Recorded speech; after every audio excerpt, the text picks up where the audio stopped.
Hello, YouTube.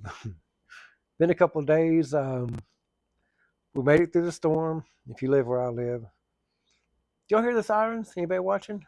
I did that. Yeah, I know how to do that. I've got like a little box. Yeah, I do all that. That's me. This guy did all that. Oh Lord. Anyway, coolest job in the world. Um, I keep looking. I know y'all wonder what I'm looking at. That light's green. We're good to go. That light flashes. Bad juju. So, if you live in Idabel, thank you for watching. I'm glad you made it through the storms. I was on duty, so you didn't have to worry. I got you. I save you. I Captain Save everybody. If this is your first time watching, I talk fast. You like my tattoo? I talk fast. My name's Roger. I am a firefighter, which we talked about. I'm a captain. I've been there 23, going on 24 years. I'm a plumber. I work for a plumbing company here in Idabel. Doesn't matter who owns it. I work just like everybody else. And I tell dumb stories. So it's Plum Dumb Stories. Ta-da! Welcome to the channel. Thank you so much for watching. I'm at 118, subscribers. Never in my life thought I would get more than 10. Never, ever, ever. Man, when I hit 10, I was like, oh my God, 20, 50, every even number. 120, I'm just going like, wow. I can't believe anybody would be interested in the goofiness that I come up with. I'm gonna leave that alone. You guys see my bike back here? I had to bring it inside. I can't let her get wet. If you guys follow my YouTube, I went to trade my bike in the other day. If you are my YouTube, my Facebook, and if you don't, I'll tell you now. So I got my bike painted. It's definitely burnt orange. Hook 'em horns. Wife didn't like it. I don't want her. Like I said, hell, whatever. It's a Victory, not a Harley. And so I said, let's take it South Main. South Main will take anything. They ain't Harley, they're not Honda, whatever. They'll take anything. They especially like weird bikes, and this is a weird bike. So then we pull up. Apparently, when you pull up in front of a bike shop, you have to let everybody know you're there. I don't know why. That's just the rules. I didn't write the rules, but I follow the rules. So a dude comes out. Hey, what's going on? Hey, what's going on? You got to call everybody brother. Hey, brother. We all of a sudden turned into Hulk Hogan. Hey, brother. Hey, brother. Hey, brother. Hey, brother. I can't explain that. So I'm Hulk Hogan. He's Hulk Hogan. What's going on, brother? Well, I just got my bike painted, and hell, the wife don't like it, and I don't want to repaint it. Think about trading in and getting a new one. He looks it all over. And he said, "Yeah, I can help you with that." He pulls out his phone. He just beep beep beep beep beep beep beep beep beep beep beep beep beep beep beep beep beep beep beep. He shows me a picture on his phone. I said, "What the hell is that?" He said, "That's my sister." I said, "Bro, I just told you that's my wife." Shit, she's cute. Does she cook? Dude is a badass salesman. He went above and beyond. Don't get rid of your bike. Get rid of your lady don't like your bike. That's why I call him brother. You know. Okay. List of things that never happened. That never happened. That's a joke I told on Facebook. But if it did and she can cook, I'm just saying I'm adoptable. I'm just saying I'm adoptable. Y'all leave me alone. I'm so stinking happy. It's election day. Oh, I'm so stinking happy where I'm at with my wife. Y'all don't take that. I'm so stinking happy with everything I built and created and collected and kids and grandkids and woosah with my wife. I'm happy as I can be with my wife. Married way outside of my league, and I'm beyond blessed in that capacity. So don't take it for nothing. It's not. I'm being dumb. Imagine that. I tell dumb stories. So yeah, I'm having a time of my life. Beyond blessed. Married outside of my Marion range. Refuse to take her to the eye doctor. I will not take her to the eye doctor. She gets glasses and looks at my goofy ass. Splitsville. Call it what you want to. She'll call it quits. Gary Stewart. Gary Stewart. Anyway, it's election day. If you guys know, if you know me, you know my opinion. I don't get real political on here. It's kind of like getting religious. I don't get real religious. I have my opinion. Um, you can probably put me in some box, but you can't put me in every box. Um, I said on Facebook the other day, voting is a whole lot like touching yourself. Nobody got to know when you do it or who you do it for. Just how I feel about that. So I keep my opinion, and I'm not going to say that I have any influence at all. I have subscribers, so I'm not going to throw my, this way or this way or this way. You're feel free however you feel. You're free to feel. I said that wrong. You're free to feel however you feel. You may love broccoli and hate cheese, and this dude may love broccoli and certain cheese. We can still be friends. It's just broccoli. It's just broccoli, man. Celery? Get that shit out of here. I don't want to be your friend if you eat celery. Okay, I'm joking. So today I'm going to tell you guys about my pawpaw and my nana. I'm people. My pawpaw. And I never knew my real dad's dad and mom, whatever. He was adopted. It was a big crazy. I don't know. I didn't know him. If you watch my other videos, that'll make a lot of sense. So my look at there. My grandpa, Linda, and she had to sort that out. I had a dad whose name was Ricky Brewer, whatever, and he had a mom and dad that I never knew because I never knew Ricky. And then I had a dad, like my dad, raised me since I was 5 months old, who his mom and dad died way before I was born, so obviously I never knew them. And then Linda had a mom and dad, and her dad's name was Luther Herbert Austin Sr. My uncle was Junior. And then his wife, I think it was Loretta Ann. I think it was Loretta Ann. I don't know. Austin. And then I think she already had a kid, Bobby Pell, when they got together. And in between my grandpa and grandma, they had Debbie, Linda, and Luke. And Bobby, of course, my Uncle Bobby. So I'm kind of getting into so when I tell you guys opposites attract, good Lord, this dude was like 5'2", maybe 120 pounds. I think he died when I was 11. Man, he hung the moon. He threw me out of a boat. He wasn't like, oh, come here, it's okay, it's okay. He was I'm just telling y'all what I remember. Like, it didn't make sense to a 5, 6, 7, 8, 9, 10-year-old. It didn't make sense. So I'm just telling you what I remember.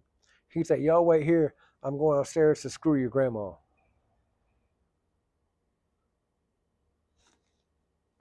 He lived in a trailer. I don't know what the hell he was talking about. But he would say shit like that.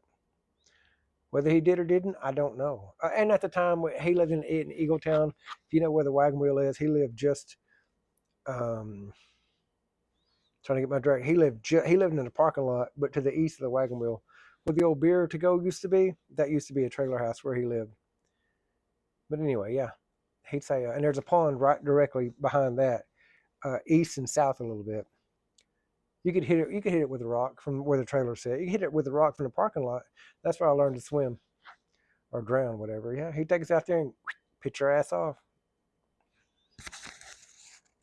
Yeah, y'all dropped off 3 kids and 2 came back. He should have swam harder. That's just the way he was. Didn't take no shit. Um,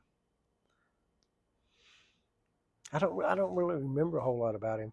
I know he drank apricot brandy, and legend says he was a dancing fool.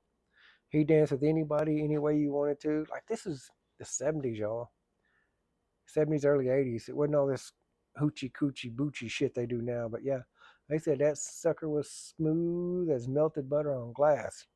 Is what I hear. Again, I don't know anything about it. I know I spent a whole bunch of time in the wagon wheel when I was a kid. A whole bunch of time. Whole bunch of time. We spend all day. Shit, it wasn't nothing to do. He just leaves the door wide open. We go over, sweep, mop, drink pop. You know, we didn't know anything about beer. Drink all the pop we wanted. Play the jukebox loud as we wanted. Old '70s and '80s country. Sling the pool balls around. You know, find a quarter here and there. We try to walk everywhere, find a quarter so we can stick it in there. I think the game was a quarter back then. A sling pool ball. We didn't know what the hell we were doing. He would let us use a stick so we'd tear the felt. Man, the fun we had. God Almighty. Go pick blackberries or mulberries or some other mulberry. Not no. What is one everybody makes wine out of? Muscadine. We'd go pick muscadine like a son bitch. He'd buy us a candy bar if we picked the most muscadines, and then everybody else would just kind of get their own candy bar, whatever. That was my pawpaw. That was Eagletown, Oklahoma. The wagon wheel. Back when he ran it. This was, I'm telling you, this is about 79 to about 83. That tells you how old I am. Completely different time. Um, I ran away from home one time and tried to make it to my papa's. Didn't make it, whatever. Okay, my Nana. Loretta, I think her name was, I really don't know what her middle name was. But Loretta Austin, she died as Davis. I got a different pawpaw, he was never really my pawpaw. It doesn't matter. Um, I really don't know what she did. She always worked. I don't ever remember my pawpaw working, but I remember Loretta. My first memories of her. If you guys not be able to know where Central Station is now, if you remember the Phillips 66, which is a cross, it's just an empty spot now. You had the Houston Oil Company, you had a Phillips 66, and then you had my papa Jim's shop, which is the metal building, which is underneath the tower. To this day, it's still there. That was a mechanic shop. That's how they met. But she ran the 66 station. And I only remember my papa Luke being there like once or twice. They would always get into it. But I don't know. I don't remember the deal. But I remember we would stay there with her. She always worked. Always worked. You pull up, you pump your own gas, you come to the window to pay. And I remember this big credit card machine that she had. I don't know anything about it. I mean, I barely remember it. She would give somebody a sign. And she's always mad about something. And then she got to collecting stuff. And where the library is now, there was a big red 2-story house that she lived in that she rented from Miss Bonnie LaForce, which the library is there now. But it was she had a casket. We'd always go upstairs. It was like a spooky haunted house. We'd run like hell downstairs, and the casket would always be there at the bottom. Why they had a casket, I don't know. But she worked. She would make these little the incense, the little torpedo-looking shaped incense that you twist. The higher up it goes, the more it smells. She would make little dollies and doilies and put over that and crochet and sell them. And then she got to collecting dogs. She got a poodle. And then she had a whole bunch of dogs after that. And then she would run the flea market out here on 16th Street, and just became a hoarder. Like became a hoarder.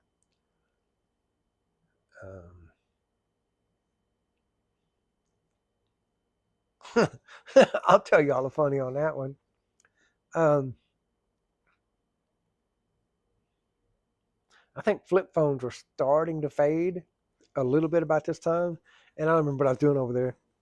And I had went over there for something. Her and my uncle Luke. Luke was he had lost his wife, uh, Kenaloo, and he was not having a good time. So he moved in with Loretta and was sleeping on the couch. And he was always drunk. And that's just, I'm not trying to make fun of him. That's just how it was. He was always drunk. And she was looking through the papers, looking through this, and looking through. And I said, Nana, what are you doing? She was sharp as a tack. I'm looking for this damn phone number. If y'all knew her, she had these old lady horn rim glasses. She'd push them up. I said, well, who's it to? It's a doctor in Paris. I said, well, hell, let me look it up. You got a phone book on you? I said, no, man. Hell, I got the internet. And I'm on the what? The internet, Nana, the internet. She looks at Luke. She said, he's got the internet. Luke looks at me and looks at her and goes, what's that? I said, you know what the internet is? They have no idea what the internet is. I said, it's a place where how do you explain the internet? How do you explain the internet? I say, you can look up anything you want, like anything. She said, you can look up the doctor in Paris. I said, what's his name? She told me, boop, boop, boop, boop, boop, boop, boop. Is he at so-and-so? Yep. Boop, boop, boop, boop, boop. Here's the number. She said, so the internet's like a big phone book?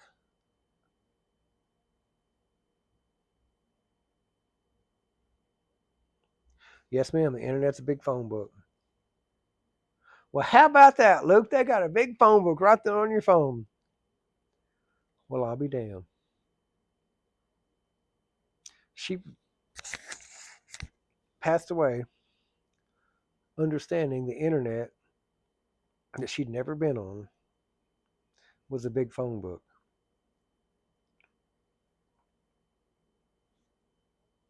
And she is proud of me for knowing how to find it. Man. Anyway, that's the story of my papa and my nana. Getting a little bit personal. I'm not sad at all.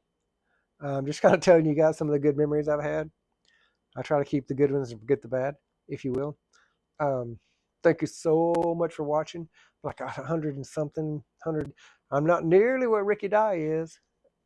Hi, brother. I know you'll never see this, which you got your own stuff going on, but I'm praying for you all the time. Love you to death. You got both my numbers. Call them both. I'll come running. I'll take a day off. I'll come running. Thank you guys so much for watching. Thank you so much, my new subscriber. Let's start writing down my new subscribers so I can tell you thank you. I've got 100 and I'm going to say 20 just for lack of a better number. 120 subscribers and I get like 27 views.